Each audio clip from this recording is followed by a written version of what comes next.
What's the hardest thing about writing? Well, it's getting started.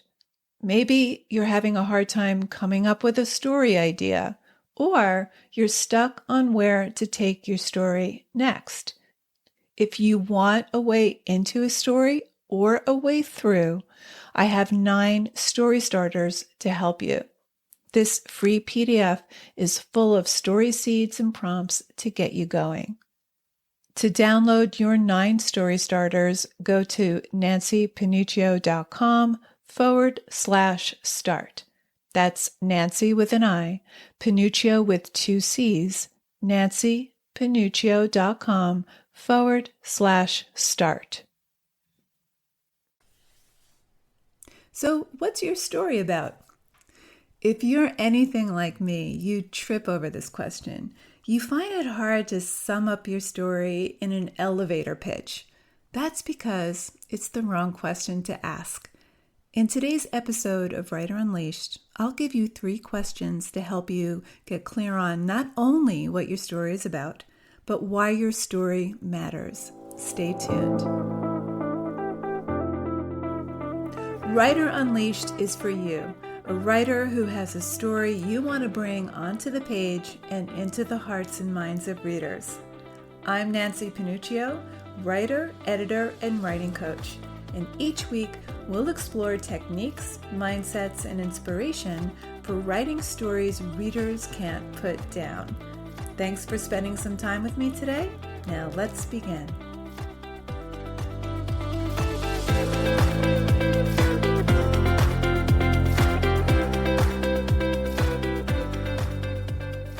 So, what's your story about? I always struggle to answer this because what people are really asking is, what's the plot? What happens? And to sum up a story's aboutness in terms of what happens feels reductive to me. It doesn't do my story any justice. It sounds shallow, and I'm always disappointed in my answer because I feel like it diminishes my story. And that's because so much of what our work's about is beneath the surface. It's felt rather than explained. It goes far deeper than plot. Our story's aboutness has to do with our own relationship to our material. It's the story inside the story. But if we don't get a handle on what our story is about, we lose focus. We end up revising in circles, spinning out in this perpetual chaos of scenes and characters and extraneous details without ever finding our anchor. As we get more and more clear on what we're writing about, the work becomes elegant and efficient. It becomes easier to revise, easier to trim the fat, to select and refine the most potent details, and ultimately to shape the story so all its elements coalesce into a unified whole. So the question, what is your story about, is the wrong question because it requires asking other deeper questions that need to be explored during every stage of the drafting process. So here are 3 questions to ask as you write and as you revise. Now, if you have a draft in progress, these are questions that will help you have more clarity about your story. And if you don't have a work in progress, no worries. These questions will lead you to a new story. So, on to the questions. What's the essential question your story asks? We writers are an introspective bunch. We deal with essential questions or obsessions that fascinate us, even haunt us over the course of our lifetime, over the course of our writing career. Maybe we're forever trying to understand the impact our father's alcoholism has had on us, or we're trying to find reconciliation with a dead sibling. Maybe we're seeking redemption from a past transgression, or we're writing to heal from some devastating loss, a loss of a child or a loss of a spouse, or maybe we're trying to make sense of injustice. We all have our own deeply embedded obsessions, and these obsessions haunt us throughout our lives, even if we try to suppress them, even if we try to write against those obsessions. They keep bobbing to the surface. They refuse to let us go. We don't really have a choice in what we write about. Whether we're conscious of it or not, everything we write revolves around our essential questions. Questions about ourselves, about our past, our life experiences, questions about people we love, questions about people we fear, questions about how the world operates, about right and wrong, questions that demand to be looked at over and over again, ever more deeply from different angles. This evolving question becomes the heart of your story. It's aboutness. Think of your story as a wheel. The heart of your story, or the question it invites, is the hub. Your story moves around the circumference, then down one of the spokes to touch the hub, then back to the circumference.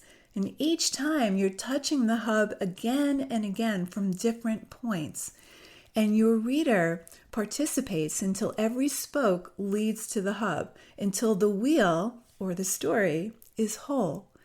All the spokes move outward, but they all touch back to the hub, the essential question, which is what your story is essentially about. So question 1, what is the essential question your story asks? Question number 2, why does this story matter to you? Explore your relationship to your material. What are you trying to understand or come to terms with through this piece of writing? If you're writing a memoir, what are you trying to understand about what happened in your past? How are you implicated in your own story? Or if you're writing fiction, what's your character's part in the story's action? Katherine Harrison wrote the memoir, The Kiss, and it was about her incestuous affair with her father, who was absent for most of her life and who she reunited with when she was 20. Now, she didn't write this story to out her father. She wrote it to understand what led her to have the affair in the first place. She had to understand her part in what happened, and that's what mattered to her. That was the driving force. Now, what's fascinating about her story is that what she discovered through the writing of the story is that it was ultimately about her relationship with her mother, not her father with whom she had the affair. So how can you apply this to fictional characters? This is where the write what you know comes into play. Our fictional characters are ideally extensions of ourselves. We have to become our characters in order to empathize with their situation. Your characters can be surrogates for the private, hidden aspects of yourself, the scared, courageous, brazen, broken, heroic parts, all those hidden aspects that might go unexpressed in your public life. So what about this character or this situation fascinates you? How can you relate to the character and funnel some of your own emotional truths into this story? Okay, so question 1, what's the essential question your story is asking? And question 2, why does this story matter to you, the author? And question number 3, what's the emotional journey? Okay, so let's go back to plot for a minute. Plot is just as important in memoir as it is in fiction, okay? The only difference is that in fiction, plot is invented. In memoir, plot is discovered, but both need structure and shape. So let's break this down. Let's talk about the horizontal plot and the vertical plot. The horizontal plot is what happens. It's the sequence of events. This happened, then this happened, and so on. There's a causal relationship. The vertical plot is the emotional movement. It's your character's reaction to what's happening. It's the internal journey. Both the horizontal and vertical plots intersect. So going back to Katherine Harrison's memoir, The Kiss, she has an affair with her long-lost father, but what motivates her to carry on this affair is her troubled relationship with her emotionally distant and neglectful mother, who spends much of her time either out somewhere or sleeping during the day. So while the horizontal plot traces the affair with her father and focuses on that, the vertical plot explores her troubled relationship with her mother. And she uses imagery and details to convey her feelings of not feeling seen by her mother, who's often in bed sleeping. So in one scene, for example, she describes a new litter of kittens who are sleeping, and they're too young yet to keep their eyes open. And one by one, she yanks those eyes open because she can't bear the feeling of being unseen. So this is what motivates her affair, ultimately. And let's take Lolita as another example. So Humbert has an affair with 12-year-old Lita, but what motivates him, he's not motivated by sex.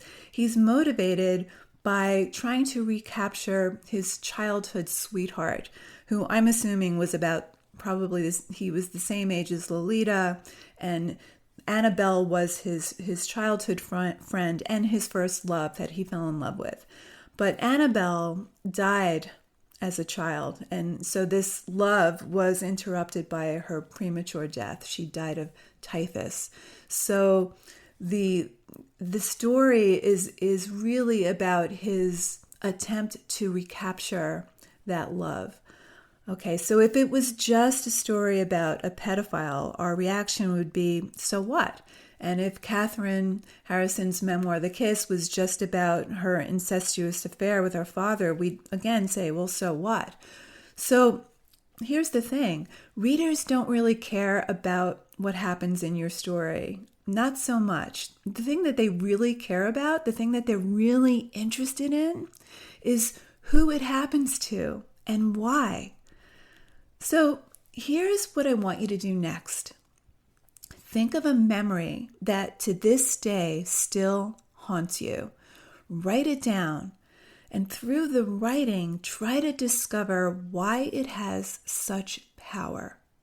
Or write a short paragraph about a secret you've never told anyone.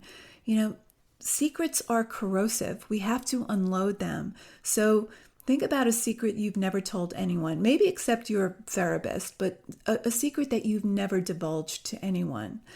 Now, this is for your eyes only. Remember, nobody ever has to read this, so just write it for yourself and explore your relationship to this. Now, the purpose of these writing prompts are to uncover what matters to you, what your essential questions are, and to write where the energy is, and discover what it is you're writing about. So keep these questions in mind. 1, what's the essential question? 2, why does this matter to you? And number 3, what's the emotional journey? Keep writing, and I'll see you next week. Same place, same time. A shout out to all new listeners. If you haven't subscribed yet, come on board. I come to you jam-packed with writing tips and techniques once a week. Make sure you've subscribed if you haven't done so yet. And for more writing resources, visit me at nancypanuccio.com. Thanks for listening, and I'll talk to you soon.